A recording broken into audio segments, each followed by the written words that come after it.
Well, I'm a PhD student in the business school. I'm looking at the airport customer experience. I was always very interested about how airports worked and operated, but there are lots of questionnaires that people are asked to fill in at airports. But what I wanted to do was find out what people's actual experience was at the airport. So I wanted to do a series of interviews with people at the airport while they were there, looking at what they liked, what they didn't like, and how they passed the time that they were at the airport.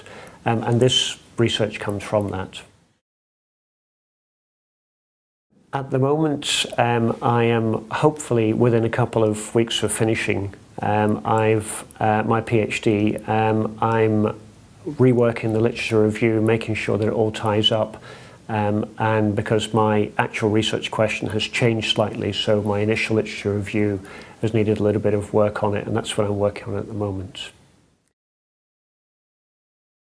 I decided to go to the CHIMI conference in the UK for a number of reasons.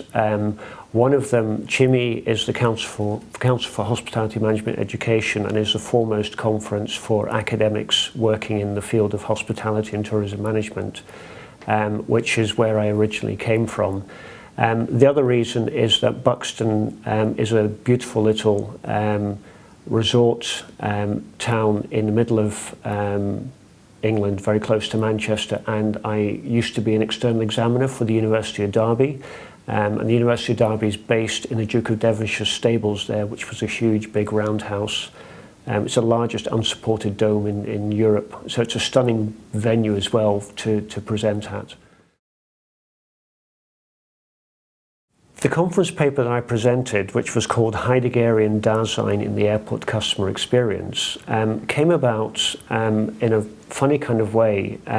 While I was on sabbatical, I was going to a monthly seminar series run by Professor Liz Smythe over at Akuranga, looking at Heidegger and who was a German philosopher and the work that he did. And I very quickly realized that a lot of what he had done and written actually applied very easily to the airport experience. So in a funny kind of way, it wasn't perhaps exactly what my PhD was about, but once I started talking to other people about it, I realized the fit was very close. And I figured that it would be a nice way of experimenting with the concept and seeing whether or not it had wings, whether or not it would work. So it was a nice chance to, in a risk-free kind of environment, to try out an aspect of the PhD that I hadn't really thought about before. No, I certainly didn't expect to win the best conference paper for the conference because, like I said earlier on, it's a very highly regarded conference. There were people at this conference who had taught me when I was an undergraduate student. So the great and the good were all there. So I was very surprised when at the final dinner, which was held in the roundhouse part of the university, when they stood up and said, and the paper for the winner for the best paper award was a paper entitled, and then they stumbled over Heideggerian Da-sein. So I was very surprised, but very pleased, and I was sitting at a table with a whole bunch of Dutch colleagues from University of Breda, so they were all very pleased with that as well. So that was a great evening. It was very rewarding to be presented with the Best Paper Award at the conference because what it meant was that what I had seen in Heidegger and in research and what I saw in my primary data consisted of 120 interviews which I'd conducted at Auckland Airport over the course of 6 months.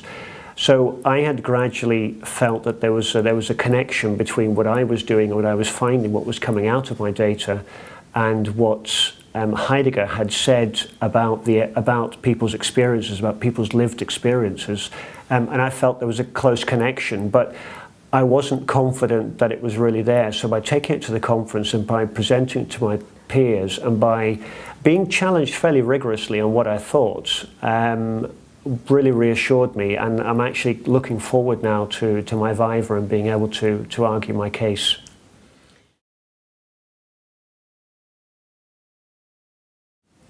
I think it's very easy as a postgraduate student to go into a little corner and sit there with you and your laptop and sort of work very hard, but then worry about what you've actually written. So I found certainly over the past year, once I had collected my data and once I started to think about organising it and looking at themes and identifying things, I found it really helpful to be asked to present at things. So whether it was an NZTRI seminar, whether it was a Heideggerian seminar series that we did, whether it was a 3-minute thesis, it's always really useful, I find, to be asked to present on a little bit of your findings. So you go back and you look at the data again and you pick up on key themes, or you notice things that you haven't seen before. So now I found it very, very useful to be asked to do that. And certainly when I get requests in, sort of will you come and talk,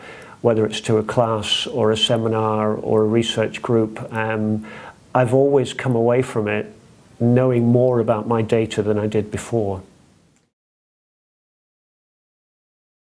It's been a long journey. I think these kind of presentations, these kind of awards, help keep you going. And I think it's, I started to think about my PhD back in 1999, which is longer than I would care to count. But certainly since being at AUT, since 2009, it's been a fairly intense sort of 4 years of work on it. But it's a case of hang in there, and I would like to say you'll get there.